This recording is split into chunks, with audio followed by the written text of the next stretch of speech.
আল্লাহ সুবহানাহু ওয়া তাআলার দেয়া সূর্য 460 কোটি বছর পরেও যদি অচল না হয়ে সচল থাকে, আল্লাহর দেয়া চন্দ্র যদি 453 কোটি বছর পরেও অচল না হয়ে সচল থাকে, জাতি ধর্ম বর্ণ নির্বিশেষে সকলের জন্য উপকার করতে পারে, আল্লাহর দেয়া কিতাব কোরআন ১,৫০০ বছর কেন কিয়ামত পর্যন্ত অচল হবে না, সচল থাকবে, সচল থাকবে, সচল থাকবে, জাতি ধর্ম বর্ণ নির্বিশেষে সকলের উপকারেই আসবে। এখন আপনাদের সামনে প্রশ্ন আসবে, আমাদেরকে অনেকে বলবে, বোঝাবে যে আচ্ছা হুজুর, কোরআন তো ১,৫০০ বছর আগের কিতাব, কোরআনের আইন কানুনগুলো তো ১,৫০০ বছর আগে চলে গিয়েছে, ১,৫০০ বছর পরে পৃথিবীতে কত পরিবর্তন হয়েছে।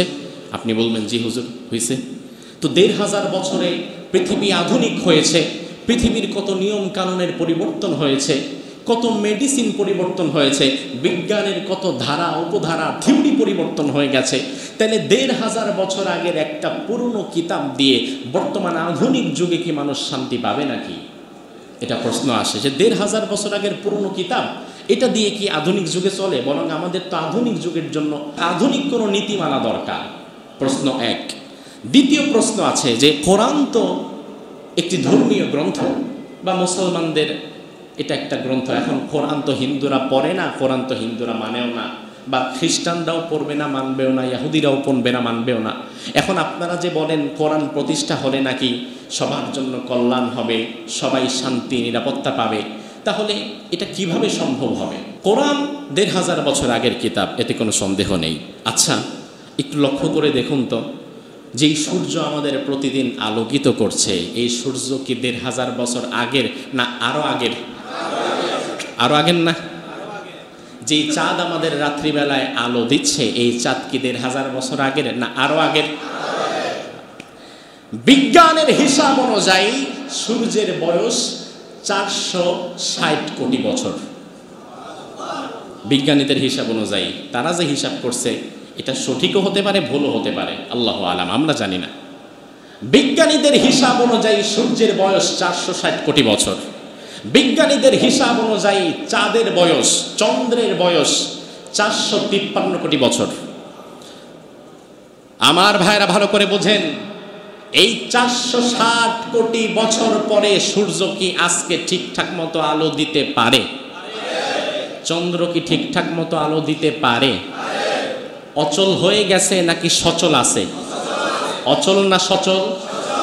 আচ্ছা, চন্দ্র এবং সূর্যের আলো দিয়ে উপকৃত হয় শুধু মুসলমানেরা, তাহলে জাতি ধর্ম বর্ণ নির্বিশেষে সবাই নয় কি?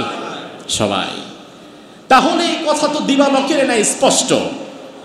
আল্লাহ সুবহানাহু ওয়া তাআলার দেয়া সূর্য ৪৬০ কোটি বছর পরেও যদি অচল না হয়ে সচল থাকে, আল্লাহর দেয়া চন্দ্র যদি ৪৫৩ কোটি বছর পরেও অচল না হয়ে সচল থাকে, জাতি ধর্ম বর্ণ নির্বিশেষে সকলের জন্য উপকার করতে পারে, আল্লাহর দেয়া কিতাব কোরআন ১,৫০০ বছর কেন কিয়ামত পর্যন্ত অচল হবে না, সচল থাকবে, সচল থাকবে, সচল থাকবে, জাতি ধর্ম বর্ণ নির্বিশেষে সকলের উপকারেই আসবে। কারণ দিয়েছেন কে? দিয়েছেন কে? তো আল্লাহর দেয়া কিতাব কি ১,৫০০ বছরই অচল হয়ে যাবে? না। আল্লাহর দেয়া সূর্য চন্দ্র যেমন অচল হয়নি, আল্লাহর দেয়া কোরআন অচল হবে না, ঠিক কিনা? ৪০ বছর থেকে নিয়ে মৃত্যু পর্যন্ত রাসূল কোরআন ছাড়া চলেননি, কোরআন ছাড়া বলেননি, কোরআন ছাড়া কিছু করেননি। এজন্য মা আয়েশা সিদ্দিকার বর্ণনায় এসেছে, কানা খুলুকুহুল কোরআন, দুনিয়ার কোনো মানুষ যদি একটি চলন্ত জীবন্ত বলন্ত কোরআন দেখতে চায়, সেজন্য বিশ্বনবীর নবুয়াতের ২৩ বছরের জিন্দেগিতে দেখে। সুবহানাল্লাহ। অর্থাৎ এই ২৩ বছরে রাসূলের যত কর্ম পরিকল্পনা, যত কাজ, সব কিছুই হয়েছে কোরআনের মাধ্যমে, ঠিক কিনা? তাহলে কোরআন দিয়ে রাসূল দাওয়াত দিলেন ২৩ বছর, কারণ ৪০ থেকে নিয়ে ৬৩ বছর পর্যন্ত তিনি হায়াত পেয়েছিলেন কোরআন আসার পরে। তাহলে এখানেও কোরআন দিয়ে তিনি মাত্র ২৩ বছর দাওয়াত দিতে পেরেছিলেন। তাহলে রাসূলের দাওয়াতি জিন্দেগি যদি দুটো হয়, তাহলে নবুয়াতের আগেও ২৩ বছর ১৭ থেকে নিয়ে ৪০ তিনি দাওয়াত দিয়েছেন সমাজ পরিবর্তনের লক্ষ্যে। আবার কোরআন আসার পরে 40 থেকে নিয়ে 63 এই 30 বছরও তিনি দাওয়াত দিয়েছেন সমাজ পরিবর্তনের লক্ষ্যে, সংস্কারের লক্ষ্যে, বৈষম্য দূর করার লক্ষ্যে, সমাজের মানুষকে সুপথে ফিরিয়ে আনার লক্ষ্যে। এবার প্রশ্নটি আপনাদের কাছেই করা যায়, রাসূলের দাওয়াত কার্যকর হয়েছিল কোরআন আসার আগে নাকি কোরআন আসার পরে? আবু বকর, ওমর, ওসমান, আলী রিদওয়ানুল্লাহি আলাইহিম আজমাইন তারা তৈরি হয়েছিল কোরআন আসার আগে না কোরআন আসার পরে? সমাজ সংস্কার হয়েছিল, বৈষম্য দূর হয়ে গিয়েছিল কোরআন আসার আগে না কোরআন আসার পরে?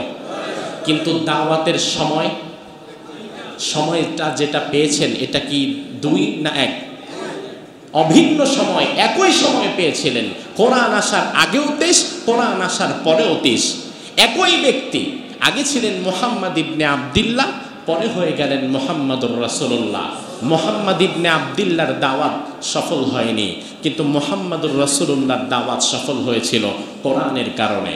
অর্থাৎ সিরাতুন নবীর মূল থিম হচ্ছে, আল্লাহ তাআলা হয়তো এখান থেকে বুঝিয়ে দিলেন যে দেখো, আমার নবীর মতো চমৎকার ব্যক্তিত্ব সম্পন্ন আদর্শবান মানুষ সারা জীবনে একটি মিথ্যা কথা যিনি বলেননি, তিনি যদি কোরআন ছাড়া সমাজ সংস্কার করতে না পারে, বৈষম্য দূর করতে না পারে, সমাজ পরিবর্তন করতে না পারে, তাহলে সমাজ থেকে বৈষম্য দূর করতে পারবে, সমাজ থেকে সংস্কার করতে পারবে, জুলুম দূর করতে পারবে মুহাম্মদুর রাসূলুল্লাহ যদি কোরআন ছাড়া না পারে, তাহলে পৃথিবীতে কেউ পারবে না। পারবে? নোবেল বিজয়ী কেউ পারবে? বিরাট ডক্টর সাহেব কেউ পারবে? তাহলে সমাজ পরিবর্তনের জন্য, বৈষম্য দূর করার জন্য, যে বৈষম্যের জন্য 24-এর ছাত্র আন্দোলন হলো, বৈষম্য দূর করতে হবে, সংস্কার করতে হবে। এই লম্বা সময়ে আমরা ক্যালকুলেশন করে দেখি বৈষম্য তো দূর হয়নি, সমাজও সংস্কার হয়নি। তার মানে হচ্ছে পশ্চিমা ফর্মুলা কিংবা দিল্লির ফর্মুলায় সমাজ সংস্কার হবে না, সমাজ সংস্কার হবে কোরআনের ফর্মুলায়, ঠিক কিনা?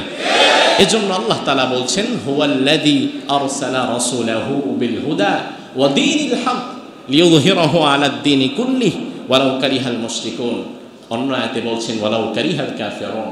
অর্থাৎ এই কোরআন আমি দিলাম এবং দ্বীনে হক আমি দিলাম, সত্য একটি ধর্ম তোমাদের দিলাম, ইসলাম দিলাম।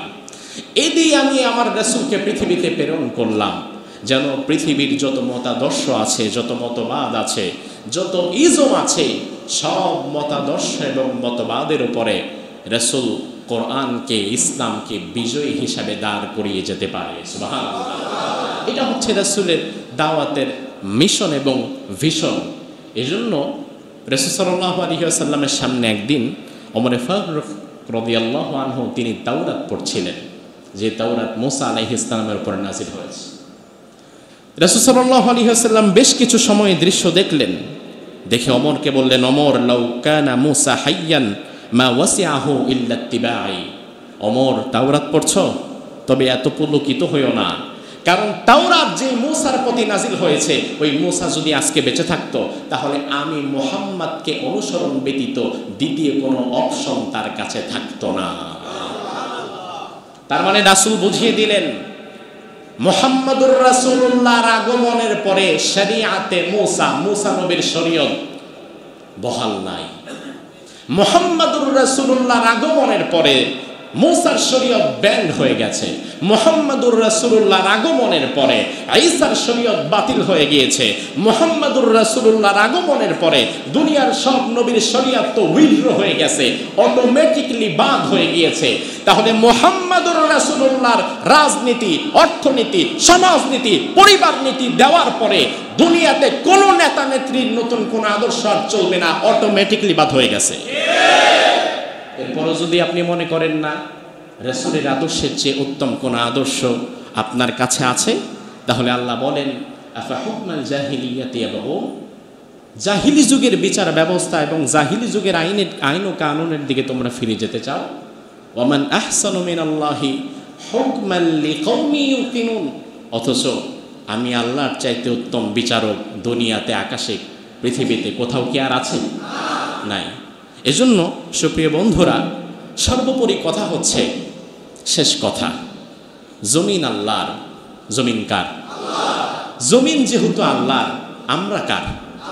তো আল্লাহর জমিনে আল্লাহর সৃষ্টি করা মানুষ শান্তি নিরাপত্তা পাবে তখন, আল্লাহর বিধান দিয়ে জমিন চলবে যখন।